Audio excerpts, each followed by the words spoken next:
भैया मुझे तो गहरे हरे लाल रंग की चूड़ियाँ चाहिए, बिल्कुल सिंदूर जैसे रंग की। बहन, मुझे ये पीले रंग की चूड़ियाँ पहना दो। देखो तो ये हरी चूड़ियाँ कितनी सुंदर हैं। ऐसा लग रहा है जैसे मेरी कलाई नई नवेली सुहागन की कलाई हो। कल मेरे घर सत्यनारायण की कथा है। मैं अपनी नई हरी साड़ी के साथ यही चूड़ियाँ पहनूंगी। भैया, ये चूड़ियाँ दे दो। जी बहन जी, ये लीजिए। अच्छा, मुझे अब चलना चाहिए। पूजा के लिए और भी सामान लाना है। बहनों, कल मेरे घर सत्यनारायण की कथा में जरूर आना। तुम दोनों भी अपने परिवार के साथ कथा में जरूर आना। अरे नहीं बहन, हमें तो स्वयं साक्षात सत्यनारायण यानी सच्चे परमात्मा मिल गए हैं। अब हमें किसी कथा की जरूरत नहीं। ये तुम क्या कह रही हो? वही कह रही हूँ जो आप सुन रही हैं। हमें स्वयं साक्षात सत्यनारायण प्राप्त हो गए हैं। वो इस समय भी काशी में मौजूद हैं। आंखें खोलो और पहचान लो उस परमपिता को। इन कथाओं के कहने सुनने से कोई लाभ नहीं। ये तुम क्या कह रही हो? मुझे कुछ समझ नहीं आ रहा। सत्यनारायण और काशी में? बहन जी, काशी में स्वयं सत्यनारायण यानी पूर्ण ब्रह्म परमात्मा कबीर साहिब जी आए हुए हैं। हमने उन्हीं से नाम दीक्षा ले रखी है। हम उन्हीं की बात कर रहे हैं। वो काशी के लहरतारा तालाब पर सह शरीर प्रकट हुए वास्तविक सत्यनारायण हैं। अच्छा, वो काशी वाला ढानक नीरू का पुत्र जुलाहा कबीर? जी हाँ, वही कबीर। वो खुद पूर्ण परमात्मा हैं, खुद को छुपाए हुए हैं और जुलाहा रूप में तो सिर्फ लीला कर रहे हैं। अरे जाओ जाओ, किसी और को मूर्ख बनाओ। तुम्हारा दिमाग खराब हो गया है? कैसी बहकी बहकी बात कर रहे हो? एक साधारण सा जुलाहा तुम्हें भगवान दिखाई दे रहा है? अरे कुछ तो सोच समझ के बोलो। वो ढानक कब से भगवान बन गया? भगवान किसी के बनाने से नहीं बनता। भगवान तो भगवान ही होता है। और जिससे आप साधारण जुलाहा समझ रही हैं, वो ढानक असंख्य ब्रह्मांडों को बुनने वाला पूर्ण ब्रह्म कबीर है। हम सबको तत्व ज्ञान समझाकर पूर्ण मोक्ष प्राप्त कराने के लिए पृथ्वी पर आकर जुलाहे के रूप में लीला कर रहे हैं। कुछ भी कहो बहन, कोई कपड़ा बुनने से भगवान नहीं बन जाता। भगवान तो सर्वशक्तिमान होता है, सब कुछ कर सकता है। और वो जुलाहा भला क्या कर सकता है? वो तो स्वयं भगवान है, सब कुछ कर सकते हैं। बहन, हमारे गुरुजी भगवान कबीर साहिब जी सर्वशक्तिमान हैं। और अपने ज्ञान नेत्र खोल के देखो तो उनकी समर्थता के अनेकों प्रमाण प्रत्यक्ष सामने दिखाई देंगे। ये तो सभी जानते हैं कि दिल्ली के बादशाह सिकंदर लोधी का जलन का रोग कहीं भी किसी से भी ठीक नहीं हो रहा था। वो हमारे गुरुजी ने आशीर्वाद मात्र से ठीक कर दिया था। हमारे गुरुजी इतने समर्थ हैं कि जब सिकंदर लोधी ने उनकी परीक्षा लेने के लिए गर्भवती गौ बीज से 2 भागों में काट दी थी, तब हजारों लोगों के सामने गुरुजी ने वह गौ भी उसके बछड़े सहित जीवित कर दी और गौ ने दूध की बाल्टी भर दी थी। और जब सिकंदर लोधी ने स्वामी रामानंद जी का कत्ल कर दिया था, तब उन्हें भी गुरुजी ने जीवित कर दिया। एक कमाल नाम के मृत लड़के को जीवन दान देकर अपने साथ रखा। और मुसलमानों के धार्मिक पीर शेख तकी की मृत बेटी कब्र में दफन थी, उसे भी जीवित कर दिया। अरे बस बस, तुम्हारे खुद के पास तो खाने को दाना नहीं, और तुम बताते हो कि हमारे गुरुजी इतने सक्षम है, ये कर देते हैं, वो कर देते हैं। अगर ऐसे ही सक्षम होते तो तुम्हारे घर क्यों नहीं भर देते? क्यों तुम एक एक आने के लिए तरसते फिरते हो? तुम्हारे गुरुजी से तुम्हें खुद क्या लाभ हुआ जो तुम हमें शिक्षा दे रहे हो? चुप रहो और अपना काम करो।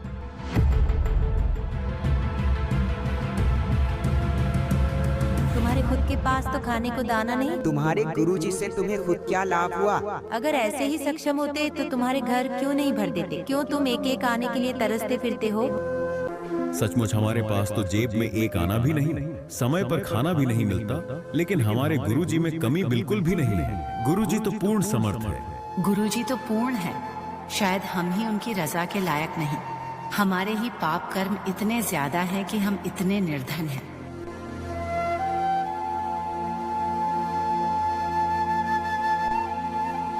जानते हो, दिल्ली के बादशाह सिकंदर लोधी भी हमारे गुरुजी के शिष्य बन गए हैं। बड़े बड़े राजा, काशी के नरेश, वीर देव सिंह बघेल, मगहर के नवाब बिजली खान पठान, सभी गुरुजी के आगे सिर झुकाते हैं। हमारे गुरुजी वो तो पूर्ण परमात्मा है। उन्होंने ऐसे ऐसे सुख दिए हैं कि क्या कहा? इतने बड़े राजा भी तुम्हारे गुरुजी के शिष्य हैं? हाँ, हमारे गुरुजी है ही ऐसे ऐसे ऐसे सुख देते हैं जिसकी कोई कल्पना भी नहीं कर सकता। क्या तुम्हारे गुरुजी कभी तुम्हारे घर भी आए हैं? नहीं। हाँ हाँ, इसका मतलब तो तुम्हारे गुरुजी लालची हैं। लालची सिर्फ राजाओं के घर जाते हैं, धन के लालच में। हाँ, ताकि उनसे ढेर सारा धन मिल सके। नहीं, मेरे गुरुजी लालची नहीं है। अच्छा, तो फिर क्यों नहीं आए कभी तुम्हारे घर? अरे ये तो गरीब है, क्यों आएंगे इसके घर इसके लालची गुरुजी?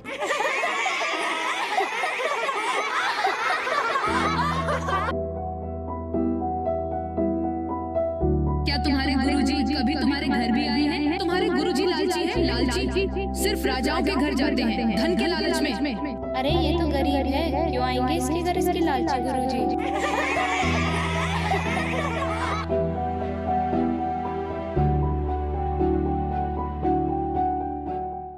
पिताजी, क्या गुरुजी कभी हमारे घर भी आएंगे?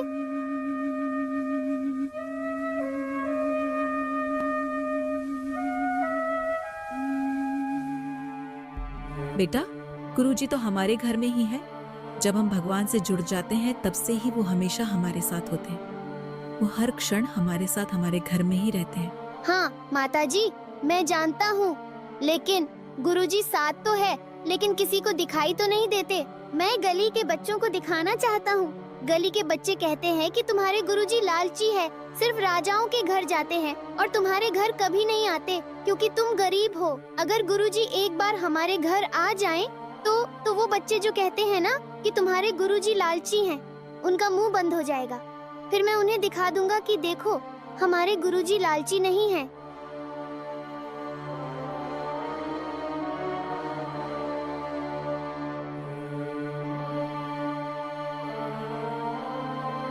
बेटा, भक्तों को संसार की बातों पर ध्यान नहीं देना चाहिए। हमें अपने गुरुजी के ज्ञान को आधार बनाकर चलना चाहिए। और गली के बच्चे, वो तो बालक है, नादान है, वो कुछ नहीं जानते गुरुजी के बारे में। हमारे गुरुजी लालची नहीं है। राजा हो या रंग, उनकी दृष्टि में सब एक समान है। माँ, वो सब तो ठीक है, लेकिन सिर्फ एक बार गुरुजी आ जाए ना, बस फिर तो।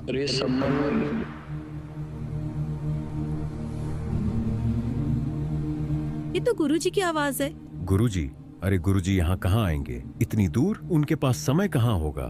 लाखों शिष्य हैं उनके, कहाँ कहाँ जाएंगे? हम गुरुजी का ही जिक्र कर रहे हैं ना, इसीलिए वहम हो गया। अरे संबंध है घर पे।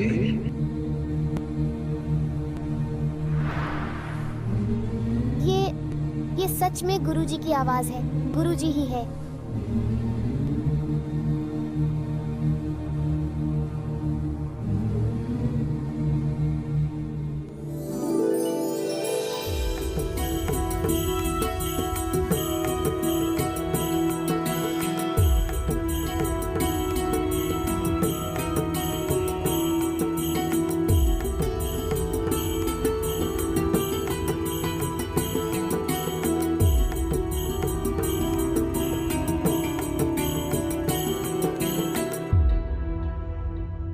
गुरुजी को ऐसे ही खड़ा रखोगे या अंदर भी बुलाओगे? बहुत दूर से चलकर आए हैं।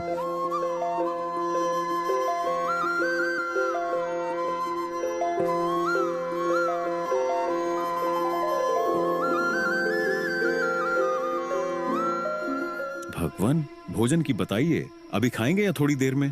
भाई भूख तो लगी है, पैदल चलकर आए हैं, व्यवस्था कर लो, भोजन करेंगे। जी गुरुजी, भोजन बनाओ जल्दी, गुरुजी और संतों के लिए। आज घर में 100 ग्राम आटा भी नहीं है। ला, अपना ये चीर दे दे, इसे ही गिरवी रखकर कुछ आटा उधार ले आता हूँ। मैं गई थी जहाँ से भी आटा मिलने की उम्मीद थी, मैं मांग आई हूँ।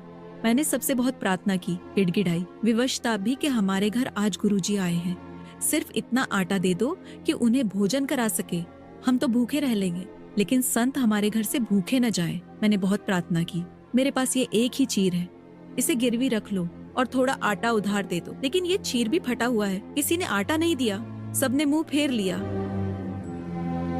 हे भगवान, पहली बार गुरुजी आए हैं। मैं कितना नीच हूँ, कितना कर्महीन हूँ। मैंने पिछले जन्म में भी कोई दान नहीं किया, इसलिए इस जन्म में मेरी ऐसी दुर्दशा है। मैं कितना अभागा हूँ। आज पहली बार गुरुजी घर आए और मैं नीच अपने गुरुजी को भोजन तक नहीं करा सकता।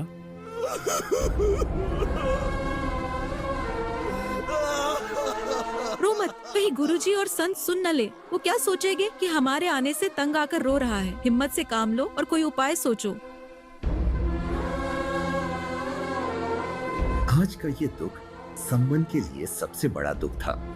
अपने हालातों और विवशता के आगे आज सम्मन अंदर से टूट गया था, क्योंकि गुरुजी जो उसके जीवन में सबसे ज्यादा पूज्य और प्रिय भगवान है, आज वो ही घर आए और उनको भोजन तक कराने के लिए सम्मन के पास कुछ भी नहीं।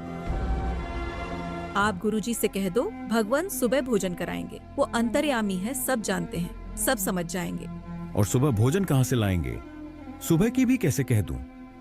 दोनों पिता पुत्र जाकर रात में चोरी कर लाना, अब और कोई रास्ता नहीं है। माँ, ये आप क्या कह रही हैं? चोरी? माँ, गुरुजी तो रोज सत्संग सुनाते हैं कि चोरी नहीं करनी चाहिए। आपने और पिताजी ने भी तो हमेशा मुझे यही कहते थे कि बेशक भूखे मर जाएं, पर कभी चोरी नहीं करनी चाहिए। चोरी करने वाला व्यक्ति कभी भी जीवन में सफल नहीं होता, उसका नाश हुआ करता है। वो तो महाअपराधी व्यक्ति होता है जो चोरी करता है, और आज मैं आपके मुंह से सुन रहा हूँ कि चोरी कर ले। माँ, इससे तो हम भूखे मर जाएं, वो ज्यादा अच्छा है। हम गुरुजी को भोजन कराने में असमर्थ है तो गुरुजी के आगे हाथ जोड़ लेंगे। बेटा बात सुन, पुत्र तेरी बात बिल्कुल सही है। चोरी करने वाले का नाश तो होता ही होता है, विनाश होता है। लेकिन बेटा हमने इस नगरी में कुछ समय व्यतीत किया है और यहाँ का अन्न पानी भी खाया है, इसलिए इस नगरी का एहसान है हम पर। ये नगरी वाले आज जानबूझकर मदद नहीं कर रहे। 2 से 3 किलो आटा देना कोई दूभर नहीं होता, और ये सभी तो इतने बड़े और धनी सेठ है, बहुत पैसे वाले हैं, लेकिन आज ये हमें जानबूझकर हमसे मुंह फेर रहे हैं। हमने इनके आगे गुरुजी की बहुत महिमा गाई थी, इसलिए आज गुरुजी से छिड़कर ये ऐसा कह रहे हैं। तुम तो रोज डींग मारा करते थे, बड़ाई करते थे कि हमारे गुरुजी ये कर देते हैं, हमारे गुरुजी वो कर देते हैं। फिर आज तुम्हारे गुरुजी से घर भरवा लो, तुम मांगते क्यों फिरते हो? हाँ हाँ, तुम्हारे घर भर देगा तुम्हारा भगवान। इस कारण से भी वह हमें कुछ भी सहयोग देने को तैयार नहीं है। बेटा यदि परमात्मा यहाँ से निराहार चले गए तो इस नगरी में आग लग जाएगी। अब तू सोच ले, नगरी बचानी है या नहीं। ठीक है माँ, आप जैसा कहोगी हम वही करेंगे। बेटा सिर्फ 3 सेर आटा लाना, हम नहीं खाएंगे, सिर्फ गुरुजी और मेहमानों को खिला देंगे तो यह नगरी भी बसी रह जाएगी। इस नगरी के लोगों में तो अभिमान छा गया है धन का। ये इनके अंदर का अभिमान ही है जो इनका नाश कर देगा।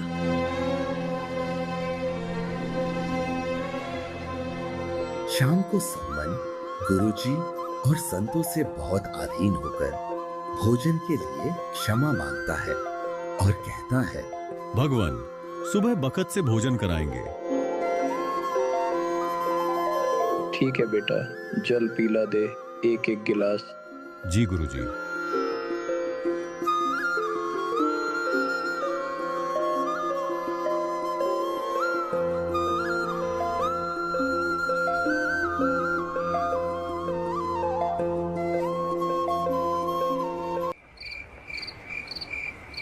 रात्रि 12:30 बजे दोनों पिता पुत्र चोरी करने चले गए।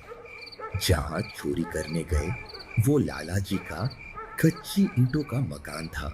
उसमें अंदर जाने के लिए दोनों ने सुराख कर लिया, ऐसा सुराख जिसमें अंदर घिसट कर प्रवेश किया जा सकता था। बेटा तू बाहर रहना, मैं अंदर जाता हूँ, और यदि लाला जी जाग गया तो मैं इस कपड़े में आटा बांधकर कपड़े को बाहर फेंक दूंगा, तू लेकर भाग जाना।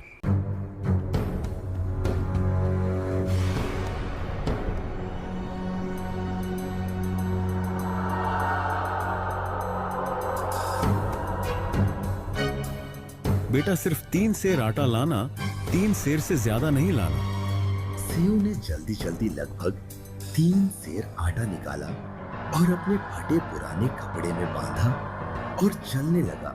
तब एक तराजू की तकड़ी पर उसका पैर रखा गया और जोरदार आवाज हुई जिससे लाला जी उठ गया।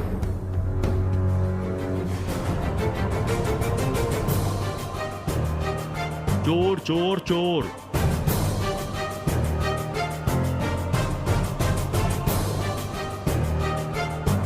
जैसे ही सेव बाहर निकलने की चेष्टा कर रहा था, तभी लाला जी ने उठकर चोर चोर करके उसका पैर पकड़कर वापस घसीट लिया। सेव ने तब तक आटा बाहर फेंक दिया था और कहा, पिताजी जल्दी से आप ये आटा ले जाओ, मुझे बनिए ने पकड़ लिया है। सम्मन आटा लेकर घर भाग आया और उधर लाला जी ने अपने मकान के ही अंदर सेऊ को रस्सी से खंभे से बांध दिया।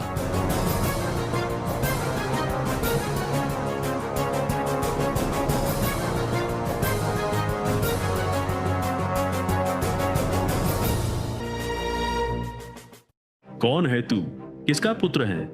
जी, मैं सम्मन मनियार का पुत्र हूँ। मेरा नाम सेव है। अच्छा, तो तुम हो। आज भांडा फूटा है तुम्हारा। दिन में तो तुम भगत बने फिरते हो, बड़ी बड़ी ज्ञान की बातें करते हो और रात में चोरी करते हो। कल सबको बताऊंगा और सबके सामने तुम्हारी असलियत बताऊंगा कि तुम कैसे भगत हो। लाला जी, आप इतना गुस्सा क्यों हो रहे हैं?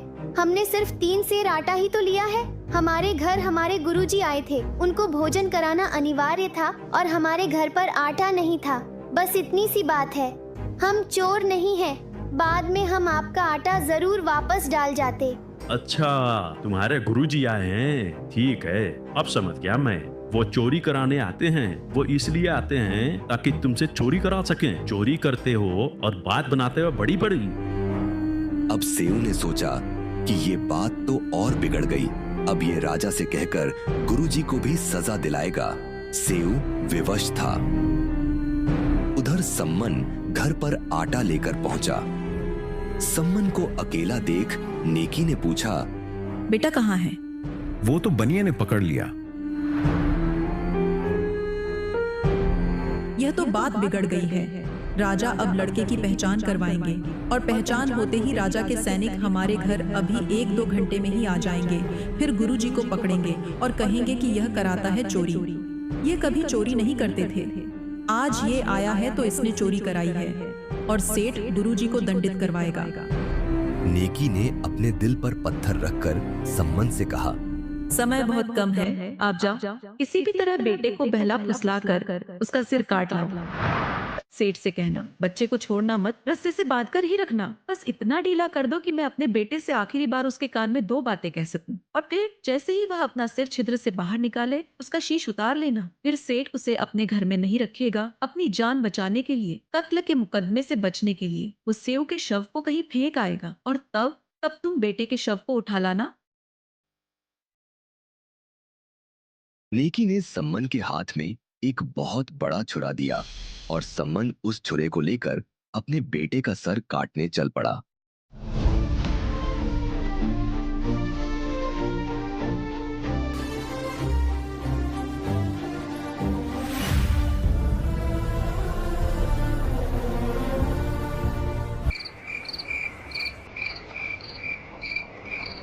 बेटा सेऊ,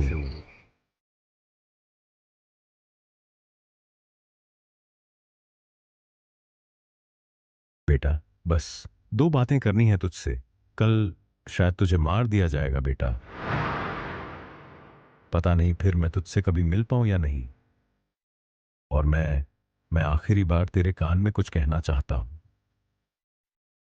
मासूम सेऊ ने आंखों में आंसू लिए लाला जी से कहा, लाला जी मुझे बस कुछ 2 बातें करनी है। बाहर मेरे पिताजी खड़े हैं, मुझे बस सिर्फ एक बार उनसे बात कर लेने दो। नहीं, तू भागना चाहता है? नहीं लाला जी, मैं भागूंगा नहीं। मेरे पैर का रस्सा कसकर बांधे रखो। बस इतना ढीला कर दो कि मैं अपना सिर बाहर निकालकर बस आखिरी बार अपने पिता से सिर्फ 2 बात कर लूं। अब सेठ ने सोचा कि ज्यादा कुछ चोरी तो की नहीं है, इसलिए रस्सा थोड़ा सा ढीला कर दिया, इतना कि सुराख से सिर्फ सिर बाहर निकाल सके और खंभे से बांधे रखा। सम्मन सेऊ का बाप था, उसमें ममता उमड़ आई और बेटे का सिर काटने के लिए बाप का हाथ नहीं उठ पाया। पीछे को हाथ करके स्तब्ध रह गया। ना हाथ आगे कर पा रहा था, ना सर काटने की हिम्मत कर पा रहा था। सम्मन की आंखों से आंसू बह रहे थे। सम्मन हाथ पीछे किए हुए पत्थर की तरह खड़ा रह जाता है। सेऊ चाहता था कि उसका पिता उसका सिर उतार कर ले जाए। तब सेऊ ने पिता को उकसाने के लिए कहा, पिताजी मेरी बात सुनिए। अगर आप सच में मेरे पिता हैं, अगर मैं आपका ही अंश हूँ, तो आज मेरी बात माननी ही पड़ेगी। नहीं तो समझ लूंगा कि मैं आपका बेटा नहीं, किसी गैर की संतान हूँ। आज मेरा सिर काट दो पिताजी, नहीं तो गुरुजी का कोई ठिकाना नहीं है आज। सचमुच हमारे पास तो जेब में एक आना भी नहीं, समय पर खाना भी नहीं मिलता, लेकिन हमारे गुरुजी में कमी बिल्कुल भी नहीं। गुरुजी तो पूर्ण समर्थ। गुरुजी तो पूर्ण है। शायद हम ही उनकी रजा के लायक नहीं। हमारे ही पाप कर्म इतने ज्यादा हैं कि हम इतने निर्धन हैं।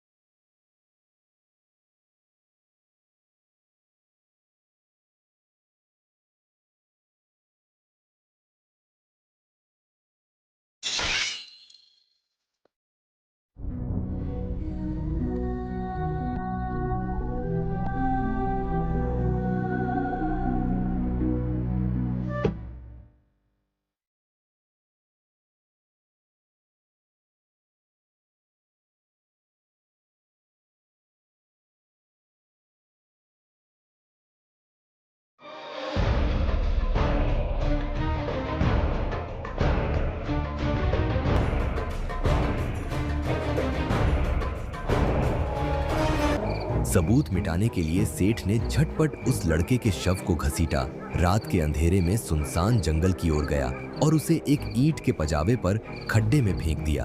फिर जल्दी से वापस आकर उस सुराख को रेत मिट्टी लगाकर मरम्मत करने लगा और ऐसा कर दिया जैसे वहां कोई कुछ हुआ ही नहीं था।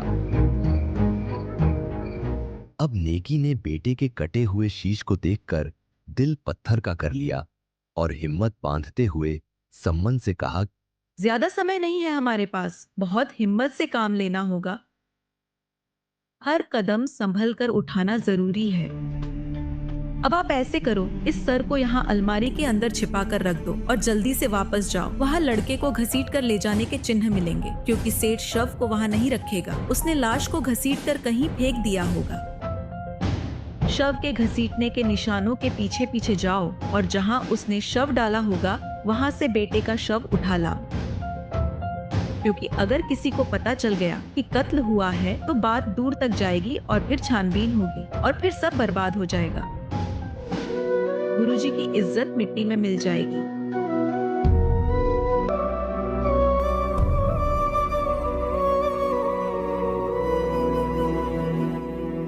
अब सम्मन जब वापस गया तो जमीन पर खून की घसीट की लकीरें थीं। उन घसीट के निशानों के पीछे पीछे गया और खड्डे में से बच्चे के शव को उठा लाया। सम्मन और नेकी दोनों ही अपने इकलौते बेटे की मृत्यु की जिस पीड़ा से गुजर रहे थे उसे शब्दों में बयां कर पाना असंभव है। इस समय न तो वो रो सकते थे और न ही अपने अंदर दबाई हुई इस असहनीय पीड़ा को प्रकट कर सकते थे, क्योंकि इस पीड़ा से ज्यादा महत्वपूर्ण था कि कहीं बेटे की ये कुर्बानी बेकार न चली जाए। उनके रोने की भनक भी यदि गुरुजी को लग गई तो बेटे की मृत्यु के बारे में पता चलने पर गुरुजी बहुत दुखी होंगे और भोजन नहीं करेंगे। यदि हमारे द्वार से भगवान भूखे ही चले गए तो बेटे की कुर्बानी व्यर्थ जाएगी। भगवान को भोजन कराने के लिए ही तो बेटे ने अपनी जान तक की कुर्बानी दे दी। इसलिए इस बात का ध्यान रखना बहुत जरूरी था। हमारी किसी भी गतिविधि से गुरुजी को इस घटना का एहसास न हो जाए। उन्होंने अंदर ही अंदर अपने कलेजे के टुकड़े को खोने की असहनीय पीड़ा को सहन करके अपने अंदर उमड़ रहे पहाड़ जैसे दुख के तूफान को दबा रखा था। दोनों ही गहरे सन्नाटे में स्तब्ध और बिल्कुल चुप थे। दोनों ने ही अपनी पीड़ा की दर्द भरी चीख को चुपचाप अंदर ही अंदर घोंट लिया और दोनों ने आपस में सिर्फ एक ही बात की सलाह की। सम्मन ने गहरी दुखी ठोस आवाज में हिम्मत करते हुए नेकी से कहा, कल जब गुरुजी चले जाएंगे उसके बाद हम बच्चे का अंतिम संस्कार करेंगे।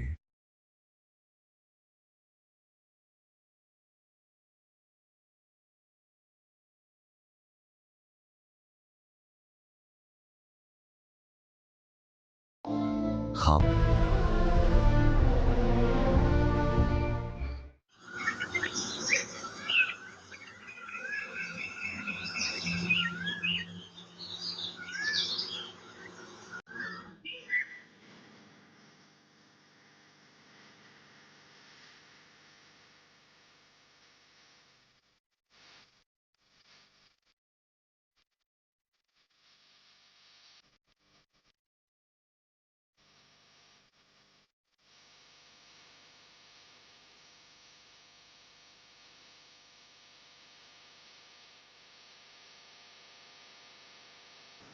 सोच रखा था जब तक गुरुजी हैं अपनी आंख में आंसू नहीं आने देंगे ताकि गुरुजी को एहसास न हो जाए। फिर गुरुजी के जाने के बाद बैठकर रोएंगे। सम्मन कबीर साहिब जी को भोजन के लिए बुलाने गया। नेकी ने उन तीनों के लिए 3 पात्रों में यानी 3 दोनों में सारा भोजन डाल दिया जितना बना रखा था।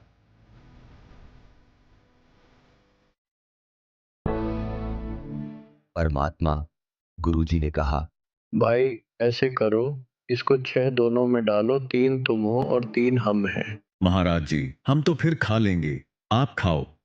नहीं, प्रसाद बनाएंगे भाई और सब खाओगे, बैठ जाओ। गुरुजी के ज्यादा जोर देने पर अब वह दोनों बैठकर उन्होंने उस भोजन को 5 पात्रों में कर दिया। फिर परमात्मा यानी गुरुजी ने प्यार से कहा, 5 में नहीं 6 में कर भाई। उन्होंने उस भोजन को 6 पात्रों में रख दिया। पांचों बैठ गए खाने के लिए अपने अपने सामने रखकर। नेकी और सम्मन गुरुजी को ये नहीं बताना चाहते कि उनका लड़का अब नहीं रहा। दोनों मन ही मन यह सोच रहे थे कि हम गुरुजी से इस बारे में जिक्र भी नहीं करना चाहते हैं, और यदि गुरुजी पूछेंगे तो कह देंगे कि कहीं खेलने चला गया होगा। गुरुजी तो अंतर्यामी थे, उन्होंने कुछ नहीं पूछा और कहा, आओ सेव जीव लो, ये प्रसाद प्रेम, शीश कटते चोरों के प्रसादा को नितक सेव।